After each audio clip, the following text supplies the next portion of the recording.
ఈ ఇంటికి వచ్చి మీ చేపల పులుసు గురించి అసెంబ్లీలో రేవంత్ రెడ్డి గారు రేవంత్ మాట్లాడే అంతే. కుళ్ళు రేవంత్ పిలిచి భోజనం పెట్టలేదని కుళ్ళేమో. ఎందుకంటే రేవంత్ ఇప్పుడు సీఎం కాబట్టి రేవంత్ రెడ్డి గారు అని చెప్పాలి. ఓకే తెలుగుదేశంలో ఉన్నప్పుడు మేమంతా ఫ్రెండ్స్. ఓకే నేను, పయ్యావుల కేశవ్ గారు, రేవంత్, అచ్చెం నాయుడు గారు, వేం నరేంద్ర గారు, అవును మేమందరం ఒక టీం లాగా ఉండేవాళ్ళం.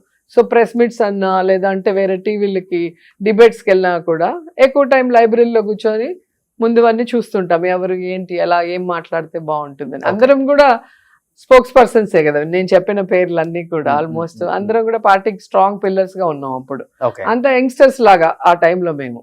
సో ఇప్పుడు ఒక్కొక్కరు ఒక్కొక్క పార్టీలో ఉన్నాము, అందరం కూడా సక్సెస్ఫుల్ గా ఒక్కొక్కరు ఒక్కొక్క స్థాయికి వెళ్ళాము. సో టచ్లో ఉంటారా ఎప్పుడన్నా మీరంతా అసలుకి? ఎంత సీఎం కాదనుకున్నా అయ్యాక ఏ నేను పార్టీలో కలవలేదు, ఉన్నా friends సీఎం కదా అయ్యాక అసలుకి. కలవలేదు, సీఎం ముందు వరకు కలిసాం. కలిసారా? బర్త్డేకి వస్తారు లేదా ఇంటికి